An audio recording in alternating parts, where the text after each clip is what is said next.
but the thing is, I think that we like automatically shame our thoughts because we think they're actions, but they're not.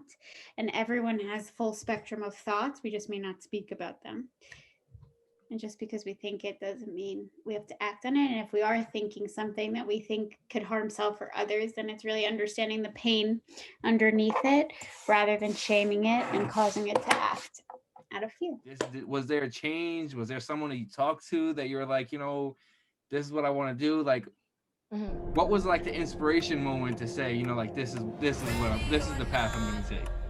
I don't think it really hit me at one specific moment that I can remember and like visually tell you. I think it was an accumulation of things where I started finding the lack of communication and the lack of organization, and also, unfortunately, some of the lack of value that my employers had for their employees. And that's when they fall off the tracks. Somebody kind of gets motivated, they're like, oh, I need to do something, let me check this out.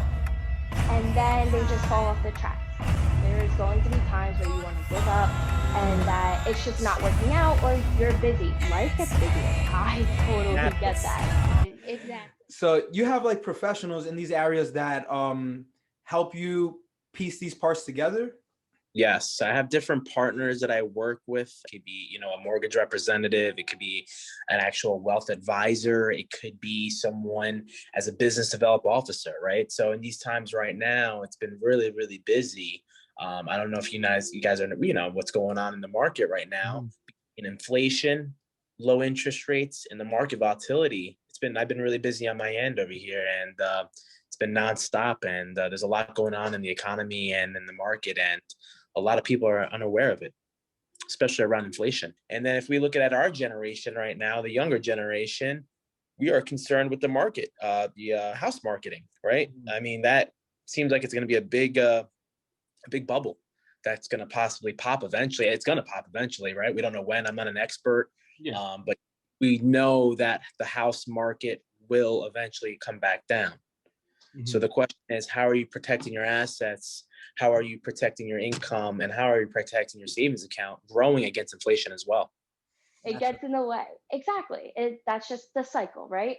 But I want to work with somebody who is willing and ready to actually start making lifestyle changes. And that is not an easy decision. And that's the other thing about FlexiFlex.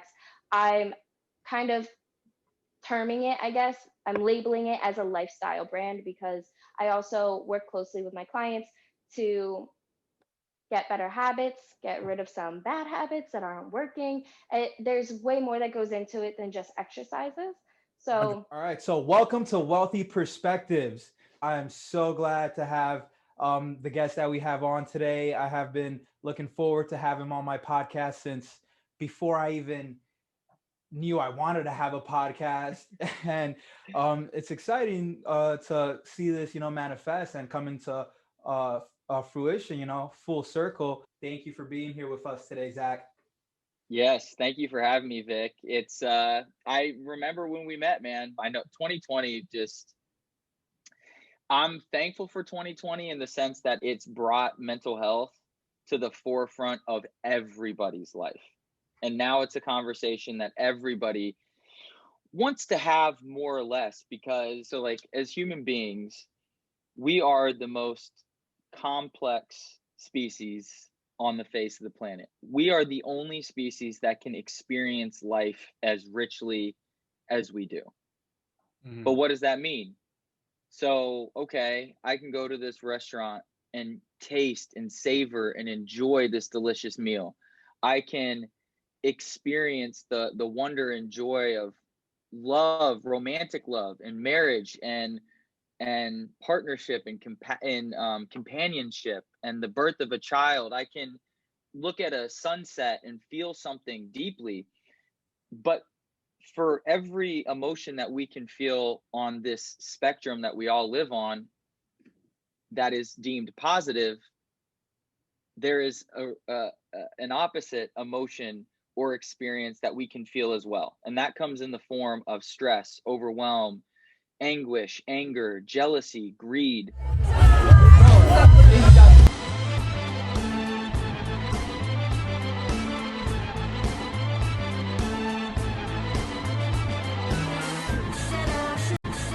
You're going to bartend or serve, work a million jobs, take out more loans, all these things. And so I was like, no.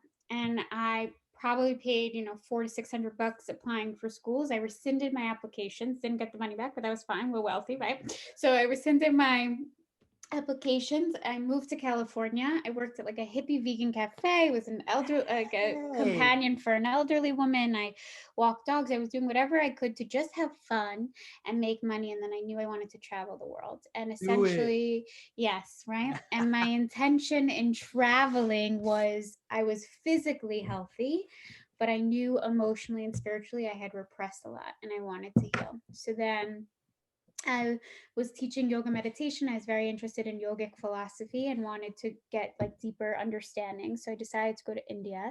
I was there for 4.5 months. Absolutely wild. I shaved my head. I like rigged myself. Yeah. 4 months in India? Yeah, it was unbelievable. Then, like such an important culture shock where I was truly there just to learn and like be a humble sponge and not bring what yeah, it was beautiful, beautiful. Wait. You beautiful. skimmed over shaving your head. Please regret.